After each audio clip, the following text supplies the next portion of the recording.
Hey everyone, thanks for tuning in to our notes on, or our first set of notes on point slope form of a line. Now listen, this is our third and final form or outfit we will study for the equation of a line. So far, let me do a little recap here. We have studied slope-intercept form. Ta-da!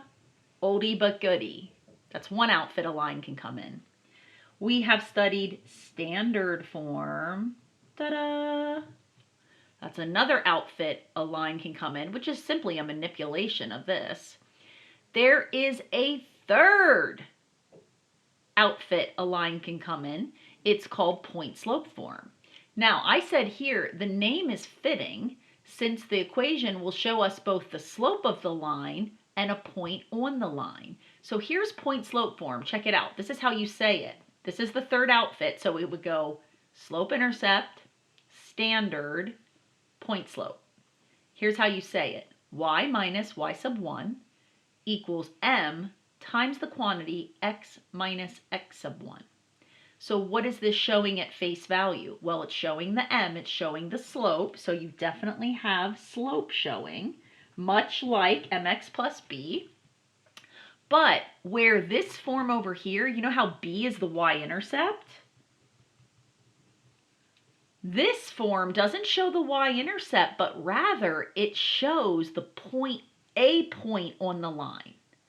Maybe it's the y-intercept, maybe it's some other point, but the point x sub 1, y sub 1, when you put this number with this number in an ordered pair, that point will be on the line. So you may have your face kind of scrunched up right now, like what the heck? Like where does this come from? So in today's video, we are actually going to derive the formula. I'm going to show you exactly where this came from. And believe it or not, just like standard form comes from slope-intercept, I can get point slope from slope-intercept as well.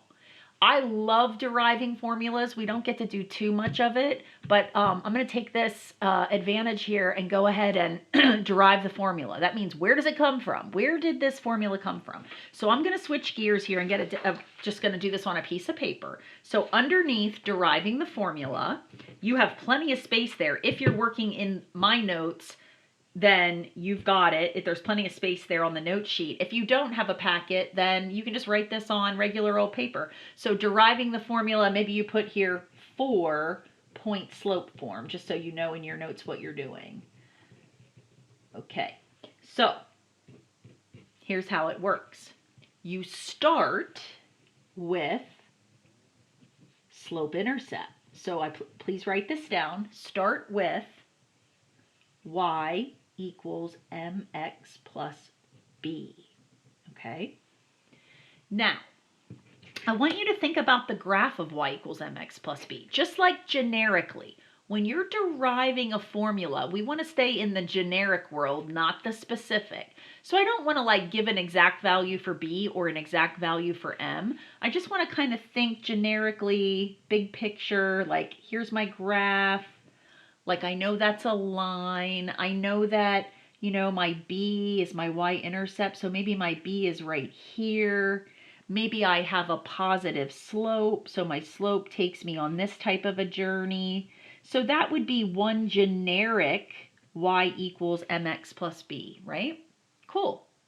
Now, what I'm going to say is that on this line, there are tons of points. I can name all sorts of points on this line. I'm just going to pick one generic point. I don't want to give it like numbers. Like I don't want to say that that point is, I don't know, like 2, 4. So to keep it real broad, let me call this point x, y. Okay? And even more specifically, I'm going to call this x sub 1, y sub 1, just to identify it more carefully. This is my first x I'm identifying and my first y I'm identifying here in red. So what I'm going to do is I'm going to plug this point in for y and x like we do and solve for b. I'm going to solve for this b, okay? So check it out. It'll look like this. Where this y is, I'm going to replace it with this y from my point on the line, y sub 1. So let's write y sub 1 equals. Bring the m down. Now let's replace this x with x sub 1. And then plus b. Okay? So on this line, we identified this point and we plugged it in. Now we're going to solve for b.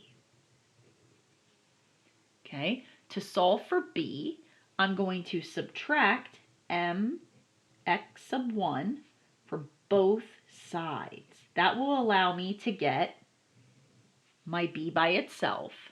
These will knock out, of course. And so my b will equal y sub 1 minus m times x sub 1. It's kind of weird because b is, these two terms being subtracted, but if you follow the math, that's what b would be. Get it?